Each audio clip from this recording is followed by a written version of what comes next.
everybody. Hi. Um, we're gonna start today with the first topic. It's called opioid withdrawal. What it's happening in opioid withdrawal, like the pathophysiology and the clinical features, how the patient come to us in ER or at the hospital, and what is the nursing intervention for the patient with opioid withdrawal. So what is the pathophysiology? What's happening exactly? Exactly what's happened when opioid stopped, when opioid stopped suddenly, when opioid stopped suddenly, so there is loss of their inhibitory effect. What that's mean? That's mean increase the norepinephrine release. Okay, from where epinephrine came from, it is the opposite of opioid. Opioid make inhibitory effect, but if we stop the opioid, we couldn't take, or we wanna make a withdrawal, we wanna cut off from opioid, we don't have the money to buy opioid, so there will be increased norepinephrine. How?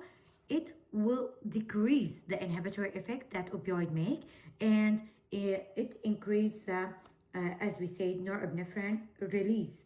This will make what? Sympathetic nervous system activity increase. So, is a sympathetic nervous system, it will increase. So, let's repeat again. Opioid stopped, so decrease the inhibitory effect. That's mean norepinephrine will increase, and this will increase the sympathetic nervous system effect. Okay, so the symptoms that this patient have, it will start from 4 to 12 hours after last use, and the peak will arrive from 24 to 48 hours. What the peak of what? Of the opioid withdrawal. What is the symptoms that patient come for us with? Like GI, upset, like diarrhea, vomiting, abdominal cramps, flu-like symptoms, piloerection also.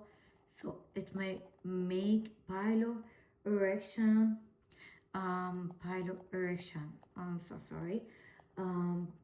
And sympathetic nerve and central nervous system arousal that will cause agitation, yawning, sneezing, because of what? As we said, because the arousal of central nervous system. So you as a nurse, what you gonna do as a nurse? You should give him the medication that help this patient to assist him any treatment. That's right or not? Darling, you should focus here with me. So he has opioid withdrawal. So what you're gonna do for this patient, and he has GI upset, piloerection, agitation from central nervous system arousal. So what you're gonna give him? Already he has a GI upset. So we wanna solve this problem first. So medication assisted treatment like what? Opioid agonist. You will ask me this question. Oh my gosh, he is already doing opioid withdrawal. I should give him opioid agonist. That's mean, what the mean of opioid agonist? The mean of opioid agonist, Okay, the mean of opioid agonist, it is doing the same what opioid doing, but it will be low dose. Like what? Like methadone,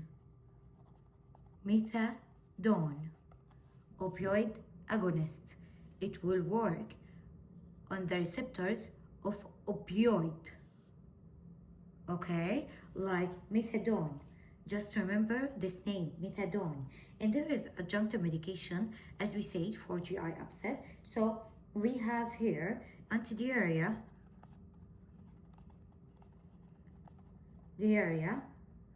like what? Like what? Tell me what you think about antidiarrhea. Like lubramide. And there is another thing for anti intake. That's right, darling. And what is called? Promethazine. Promethazine. And we should also evaluate client behavior as usual, severity of withdrawal, and they used here like COWS, COWS, clinical opiate withdrawal scale. You know these scales. This is scale, clinical opiate withdrawal scale. Okay, so they are using this in these days. And you should also monitor for suicidal ideation. This is like the basement.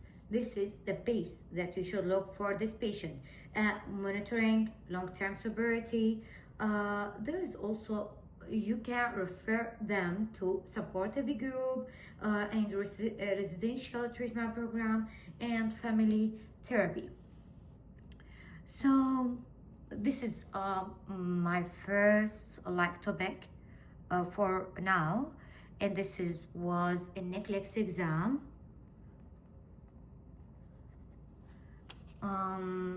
So